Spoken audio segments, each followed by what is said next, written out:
mga idol, magandang umaga po sa inyong lahat. At dito kami ngayon mga idol, no, sa isang napakalumang bahay dito sa barangay Imbayaw, Don Carlos, Bukidnon.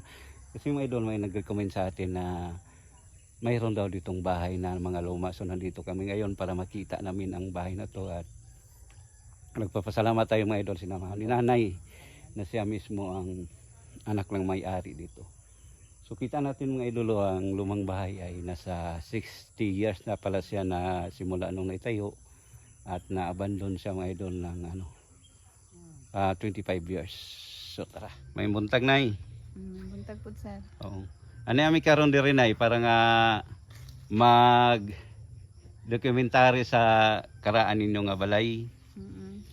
Unsa kay location sa inyo diri na? Purok 3 Imbayaw, Don Carlos, Bukidnon. Don Carlos pa din yun. Don Carlos pa din siya nasakop. So naamang ko'y nag-recommend sa manay nga dinhi daw sa inyong barangay na itulo ka ancestral house mao nga naami diri karon. So kini nga balay na kinsa gitagian ni? Kung papa si Jose Interoni. Interoni? Pero wala na karon patag na. Wala na sila. Dugay na sila na nga wala na Lugay na. Mga ilang edad ato, mga 57 pa. 57 Mga 20 years siguro gikan pagkamatay. pagkawala nila. Tapos unsa nga tuig di siya natukod na balay na?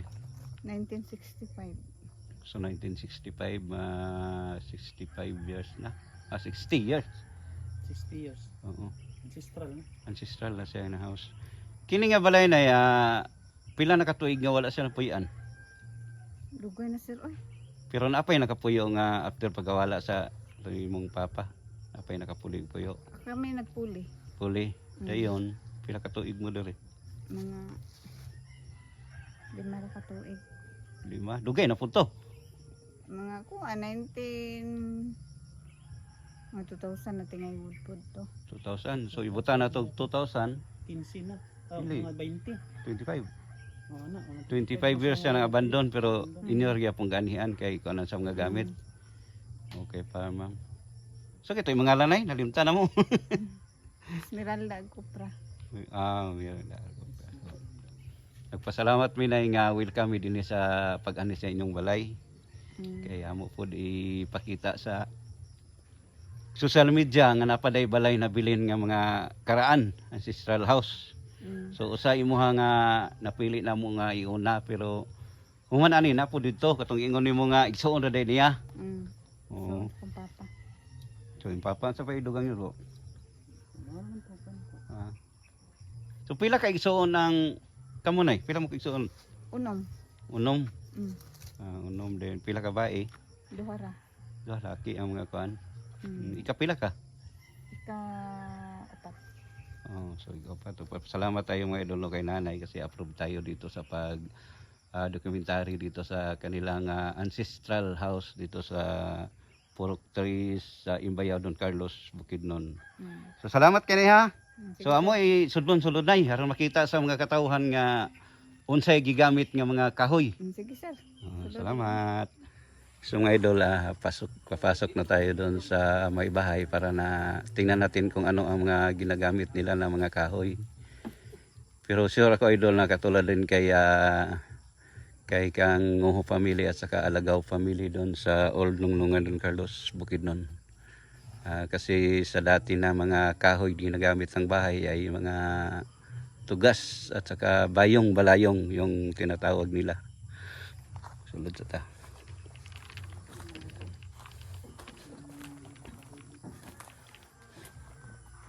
Wala gila silingan rin no? Wala lagi magud ang mga silingan sa una sir. Nagpugadto. Muna nga sa diri nga sa baryo gid sa Imbayaw, kinir gid ang karaan na bilin. Mga tulo ni upat na. Tulo lagi na daw isa dito for guba naman. Tong dito sa entrance king guba naman. Pero mas kuan ni dire, mas dugay ni dire kay bag-o naman. Ang katong isa nay, katong dito, kadako ani. Ada ko to ani. Kadako to ani. Pero gitulugan gyapon turon dito. Sila mga anak. Lagi katong ingon niya na daw kuning anak. Isuon ra day. Yani dinhi kay pahadlo ko dari kay sinibitin ba. Itong dahimo ko dito Lagi kay wabe ka no. Pag niya gini nga area ni nga yuta diri. Lagi. Kayo. Ay, stakan ninog mga kuan. Mga sanay, tawag kani ay binangkol. Binangkol. So mga idol, dito tayo sa loob ng bahay. At dito nilagay nilang nanay yung mga produkto nila. Yung mga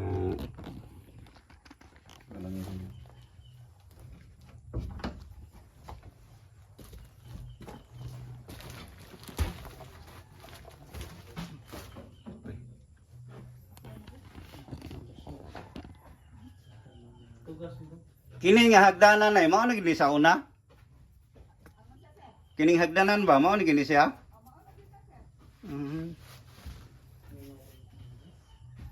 Ulo oh.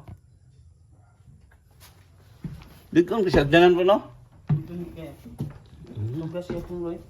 Kasi hapon. Ito napansin ko ngit-ngit akong video dito. Ha? Maliit ang siya po hindi ko naman talaga. Pero kita naman na grabe diri bro ba? Oh, overlooking. Kita mo squash mountain. Oh. Squash mountain. Oo. Ito. So yun mga idol, yung nakita no na iba ang color green. Squash Yun ang Squash Mountain. Grabe bro, no? Imagine mo. Sa buhay pa sila. Dito yun po. Ha? Bakit hindi dito? Ano? Silaw. Silaw? Ayun mga idol. Yung squash mountain mga idol lang yan. Oo, ay tao.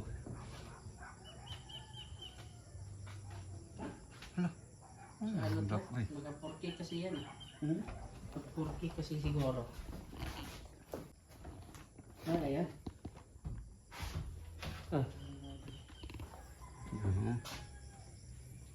Ancestral house. So mga idol, ang Squash Mountain. Yan. Grabe bro ba? Imagine mo bro na ang may-ari dito bro. Ganda talaga niya pagkaplano bro. Anong ka-overlooking? Overlooking mo. Yung mga idol lang. Squash mountain mga idol. Ayan. So ang ginagamit dito bro, tugas rin. Tugas, tsaka ano, layong ha? Tugas. No? Tugas at ano bro? Bato. May ipilisil ay ano? Ang tawag nito. Hindi bro, Gemini na, bro. pakang bago siguro bro. Gemini na ito bro. Bago yan bro.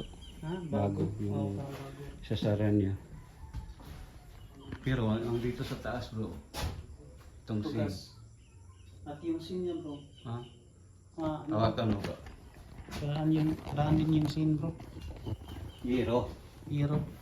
Huwag ka naman mag-bisaya bro. Karaan din yung hero mga idol. Kapag ka bro eh. Makapal din bro. Kapag ka boy. Makapal din. Mas makapal pa sa ano bro. Makapal din yung hero mga idol. So mga idol lang dito kami mismo sa taas. Ang bahay.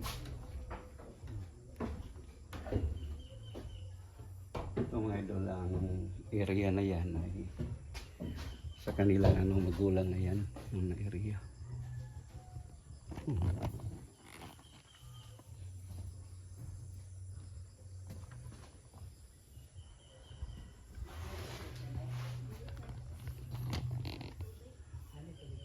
So okay pa man siya. Okay sa mga idol. Pag mga idol na imagine ko silang nanay, yung mga bata pa sila, siyempre dito sila lumalaki. Yung nakita natin mga idol, kapag grabe mga idol, ganda talaga dito. Kasi nasa overlooking eh. Ito ada bro? Ay, kusina.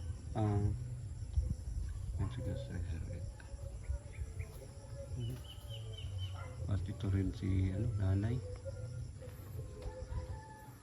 Unsa na siya nga kahoy nay kana? Kani? Oh. Wan. Lahi sa ko ano? Kamanintang is na Bisaya. Ah.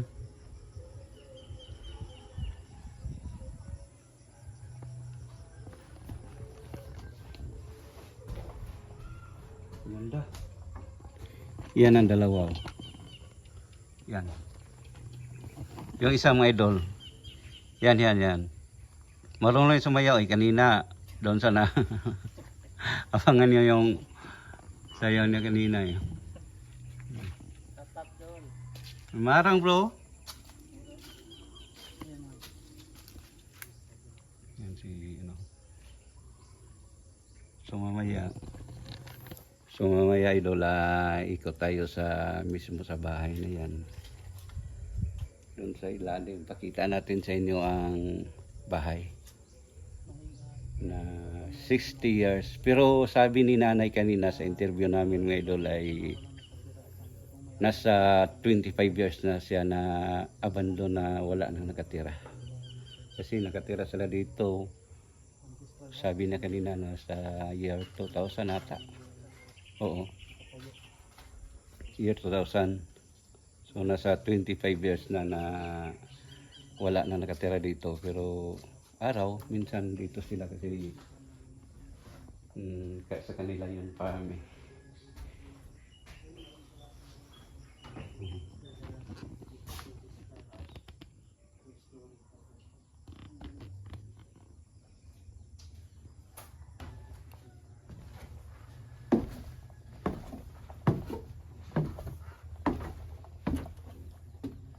Diba?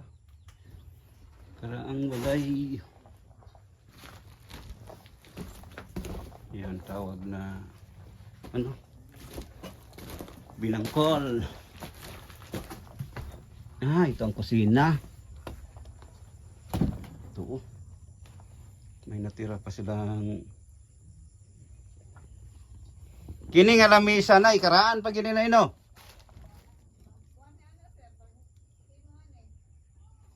So kini nga lamisa paghimo, napo ni siya mga parehas sila edad sa balay nay.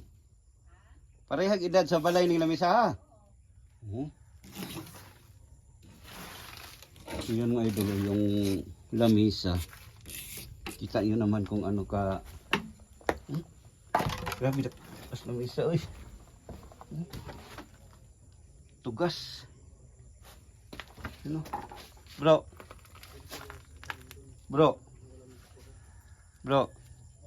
Yung lamisa ba? Kaedad din sa bahay bro eh. Ala, grabe bugata bro eh.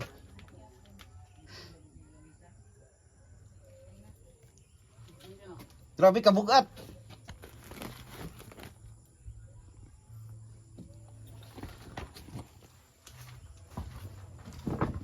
Yung may doon na lamisa. Simula na natayo na bahay. Parang kasama siya eh. So nasa ano na siya 60 years na lamisa. Tinry ko na siya na bitin ng bigat eh.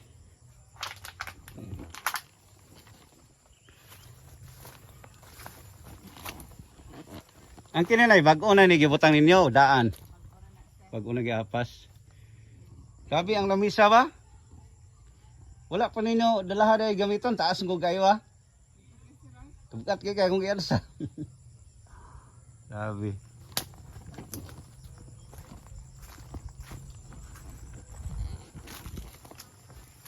So nakita nyo mga idol ang bahay. Ang gamit nila nga naiwan. Yun ang lamisa. Tingnan ko ang lamisa mga idol, grabe ang napaka bigat eh. Kasi tugas ang ginagamit niya. Yun ang siguro ang haba niya nasa parang 10 ata, 10 feet. Kasi mas mahaba pa sa height ng isang plywood eh. 10 o 12.